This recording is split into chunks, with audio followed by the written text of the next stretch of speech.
اس میں جن بچوں نے قرآن پاک کی حفظ کی سعادت حاصل کی ہے غالباً ان کی دستار بندی بھی ہوگی۔ آج کی رات حسن اتفاق سے 15ویں شعبان بھی ہے۔ اجتماعی طور پر عبادت کا ثبوت تو نہیں ملتا، لیکن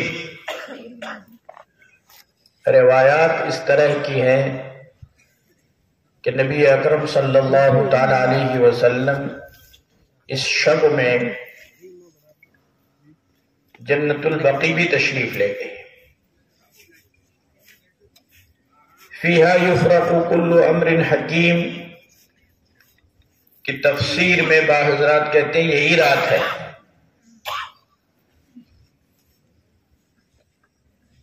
اس طرح کی راتوں میں اللہ تبارک و تعالی خصوصی مغفرت کا معاملہ فرماتے ہیں، لیکن 3 قسم کے لوگ ایسے ہوتے ہیں کہ جو اس طرح کی راتوں کے اندر بھی محروم کر دیے جاتے ہیں، لیلۃ القدر میں بھی، شب برات میں بھی۔ ان ایک میں سے ٹخنوں سے نیچے کپڑا پہننے والا بھی ہے۔ شارب الخمر تو ہے ہی ہے، شراب پینے والا۔ شراب پینے کے جو بے حساب نقصانات ہیں، ان میں سے ایک نقصان اخیر دم میں ایمان کے سلب ہونے کا خطرہ ہے۔ اللہ ہم سب کی حفاظت فرمائے۔ نئی جنریشن، نوجوان، ٹھیک ہے، لباس میں آپ کے لیے کرتا اور پاجامہ شرط نہیں ہے۔ صلحاء کا لباس پہنیں گے یا اقرب الی السنہ ہے، تو سنت کے زیادہ قریب ہے۔ لیکن اگر کوئی شرٹ اور پتلون پہنتا ہے اور اس میں جسم کے نشیب و فراز اور وہ جسم اتنا تنگ نہیں ہوتا ہے، تو شریعت میں وہ کوئی حرام نہیں ہے، ناجائز نہیں ہے۔ لیکن وہی تہمت، وہی پاجامہ اور وہی پینٹ اگر ٹخنے سے نیچے ہے تو نبی اکرم صلی اللہ علیہ وسلم کا ارشاد ہے کہ وہ حصہ جہنم میں ہوگا۔ عیب ہی نہیں سمجھا جا رہا۔ اس لیے اس طرح کی راتوں میں ٹخنوں سے نیچے کپڑا پہننے والے کی بھی مغفرت نہیں ہوتی ہے۔ آپ کہیں گے اس میں کیا ہے؟ بہت ساری وجوہات ہیں، ان میں سے ایک وجہ یہ بھی ہے کہ یہ کبر کی علامت ہے۔ میرے بھائیوں، عزیزوں اور دوستوں، کوشش یہ کریں آپ کیسا بھی لباس پہنیں، لباس کے اندر اس بات کا احتیاط ہونا چاہیے۔ بعض نوجوان مسجد میں جماعت کی نماز میں ہوتے ہیں اور ان کا شرٹ اتنا تنگ ہوتا ہے کہ جب وہ سجدے میں ہوتے ہیں تو پینٹ کا کچھ حصہ پیچھے کو نیچے کو کھسکتا ہے اور اس کے بعد میں شرٹ کا کچھ حصہ اوپر کو ہو کر کے سطر کا اظہار ہو جاتا ہے، سطر کھل جاتا ہے۔ یہ مفتیان کرام موجود ہیں، اس حالت میں اگر سطر کھل جائے تو نماز کے فساد کا مسئلہ ہے۔ اس لیے میرے بھائیوں، عزیزوں اور دوستوں، یہ بہت باریک باریک چیزیں ہیں۔ ایسی رات میں شراب پینے والا، حسد اور بغض اور عداوت رکھنے والا اور تخنوں سے نیچے پائجامہ یا تہمت باندھنے والا، اس کی اللہ تعالیٰ اس کی طرف توجہ نہیں فرماتے ہیں۔ اللہ ہم سب کی حفاظت فرمائے۔ بہرحال یہ رات بہت ہی بابرکت رات ہے، اور مزید حسن یہ ہوا کہ اسی کے اندر ختم قرآن اور اس کے ساتھ ساتھ میں بچوں کا دستار بندی کا پروگرام اور علماء کرام کے بیانات۔ میرے بھائیوں، عزیزوں اور دوستوں، ہمارے لیے یہ مدارس اسلامیہ بہت بڑی نعمت ہے، اللہ کی بہت بڑی نعمت ہے، ان کی ہمیں قدر کرنی چاہیے اور ان میں اپنے بچوں کو ہمیں تعلیم دلوانی چاہیے۔ اور آج کل تو الحمدللہ اکثر مدارس میں یعنی 8ویں اور 10ویں تک کے عصری تعلیم، دنیاوی تعلیم کا بھی نظام موجود ہے۔ کون منع کرتا ہے؟ بڑے اہتمام کے ساتھ میں ان مدارس کے اندر وہ تعلیم بھی دی جاتی ہے کہ جس تعلیم کی بچوں کو ضرورت ہے۔ تو اس لیے ساتھ ساتھ میں اصل ہمارے عقائد کی حفاظت کا مسئلہ ہے۔ یہ جو دور آ رہا ہے، تیزی سے عقائد کے اوپر حملہ کیا جا رہا ہے اور ہمیں اپنے بنیادی عقائد سے کسی بھی طرح سے ہمارے اندر کوئی تزلزل پیدا نہیں ہونا چاہیے۔ عقائد کیا ہیں، مسلمان کے کیا عقیدہ ہونا چاہیے، کس طرح اسے زندگی گزارنی چاہیے۔ اعمال الگ چیز ہے، اعمال جو ہے، افعال، یہ تمام چیزیں تو ہیں ہی ہیں، ان کے اندر اگر کمی بیشی ہوئی تو کہیں نہ کہیں کوئی معاملہ چل سکتا ہے، لیکن عقائد کی درستی نہایت ضروری ہے۔ ہمارا یہ عقیدہ ہے کہ اللہ کے علاوہ کوئی معبود ہے ہی نہیں، لا الہ الا اللہ محمد الرسول اللہ، اللہ کے علاوہ کوئی معبود نہیں ہے، کوئی پرستش کے لائق نہیں ہے، ہم کسی کو اللہ کے معاملے میں شریک نہیں ٹھہراتے ہیں۔ اور جناب محمد الرسول اللہ صلی اللہ علیہ وسلم اللہ کے سچے اور آخری نبی ہیں۔ آخری نبی کے بارے میں تذکرہ اس لیے کیا جا رہا ہے کہ اس طرح کے لوگ بھی ہیں کہ جو ختم نبوت کا انکار کرنے والے ہیں، کوئی کس طرح کا ہوگا، کوئی کس طرح ہوگا۔ حدیث میں آیا ہے کہ قیامت کے قریب ایک زمانہ آئے گا، لوگ صبح کو مومن ہوں گے اور شام کو کافر ہوں گے، شام کو مومن ہوں گے، صبح کو کافر ہوں گے۔ یہ انہی لوگوں کے لیے ہے کہ بعض دفعہ آپ کا لباس اور ہمارا لباس نہیں بدلا جائے گا، چہرے پہ داڑھی بھی ہوگی، سر پہ ٹوپی بھی ہوگی، کرتا اور پاجامہ بھی ہوگا، لیکن اندر کا جملہ اس طرح کا ہوگا جس سے ایمان سلب ہو جائے گا۔ ایک تو یہ ہے کہ ایک مختصر سی حدیث میں آپ حضرات کے سامنے عرض کرتا ہوں۔ حضرت عقبہ بن عامر رضی اللہ تعالیٰ عنہ نبی اکرم صلی اللہ تعالیٰ علیہ وسلم سے عرض کرتے ہیں، یا رسول اللہ مجھے کچھ نصیحت فرما دیجئے۔ جناب نبی کریم صلی اللہ علیہ وسلم نے ارشاد فرمایا، املک علیک لسانک۔ دوسرا آپ نے فرمایا وَیَسْعَکَ بَیْتُکَ، اور تیسرا فرمایا وَابْکِ عَلیٰ خَطِیئَتِکَ۔ املک علیک لسانک، اپنی زبان کو اے عقبہ ابن عامر قابو میں رکھ۔ زبان کی حفاظت یہ بھی بہت بڑی عبادت ہے۔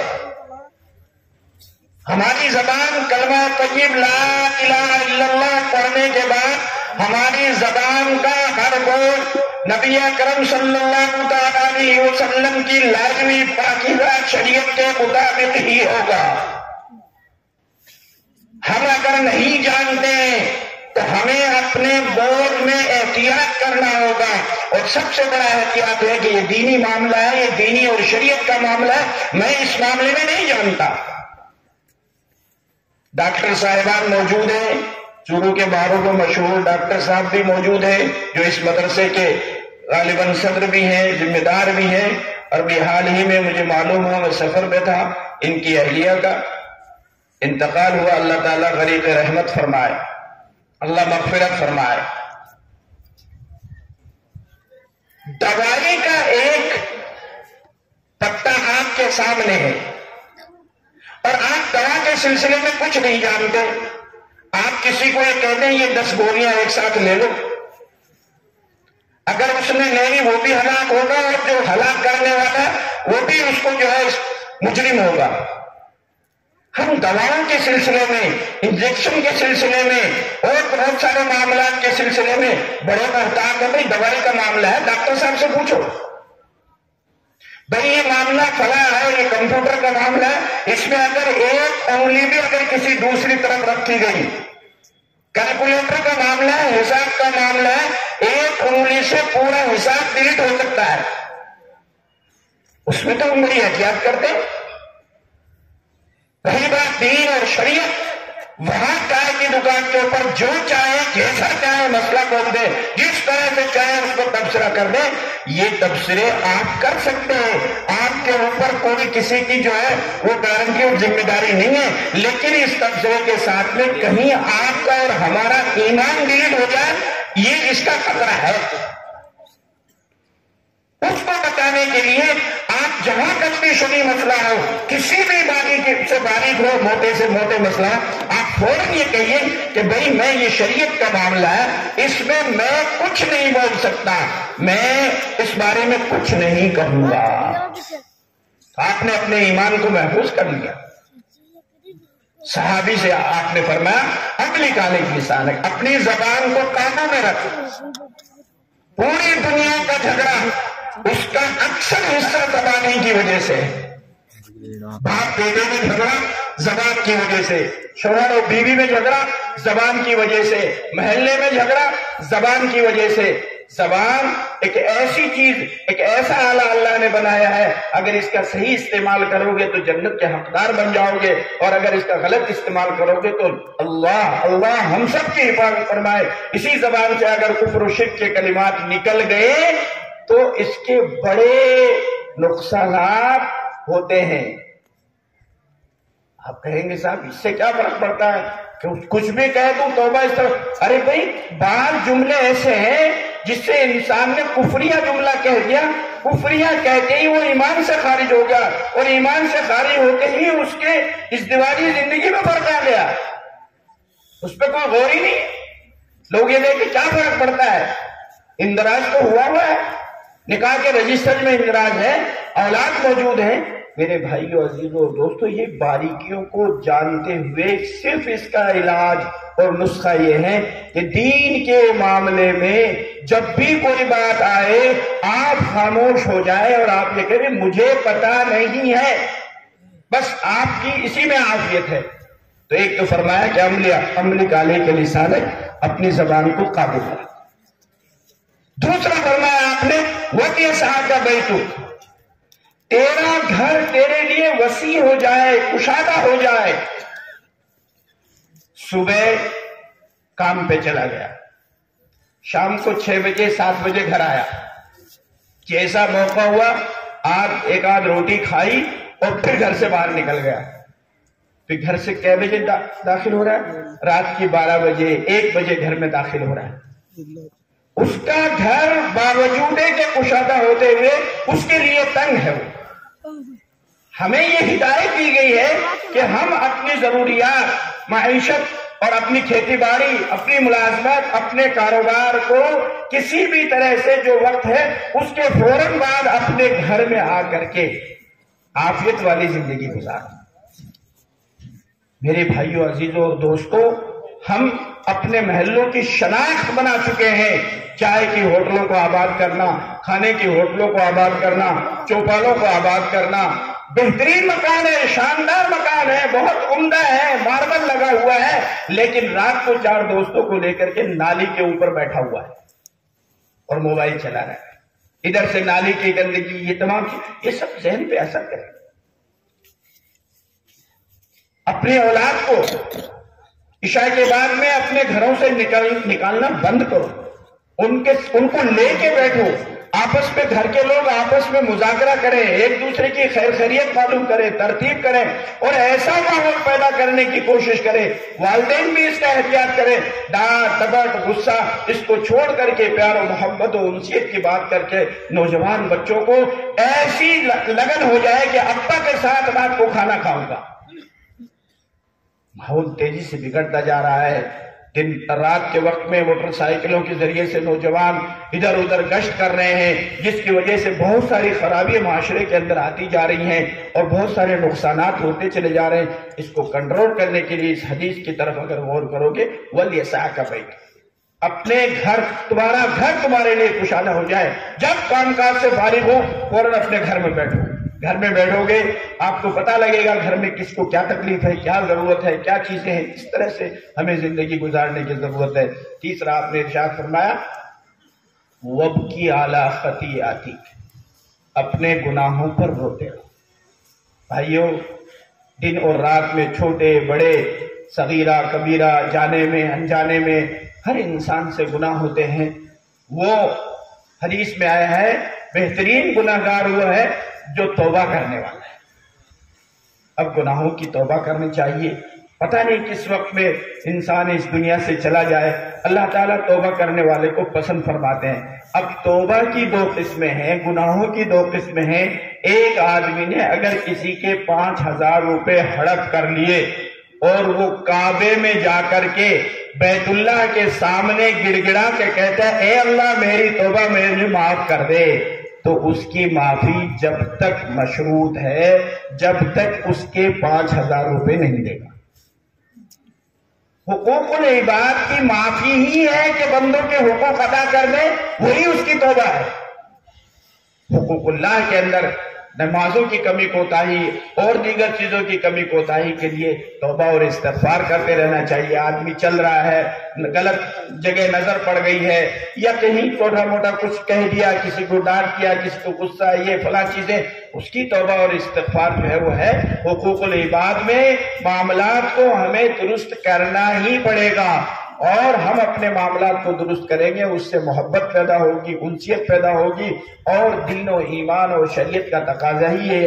اس لیے میرے بھائیوں عزیزوں اور دوستوں، اپنی اولاد کو چاہے بچے ہوں یا بچیاں بچپن کے اندر ان مدارس اسلامیہ میں اور مکاتب قرآنیہ میں بھیجو، تاکہ دین کی بنیادی تعلیمات سے ہماری اولاد آشنا ہو جائے، اور پھر اس کے بعد ہم اپنے گھر میں اپنے دینی مذاکرے کو اول وہلے میں ترجیح دیں، تو انشاءاللہ آپ دنیا کے کسی حصے میں بھی اگر چلے جائیں گے آپ کا اور ہم سب کا ایمان محفوظ رہے گا۔ اللہ تعالی ہم سب کو کہنے سننے سے زیادہ عمل کی توفیق عطا فرمائے۔ وآخر دعوانا ان الحمدللہ رب العالمین۔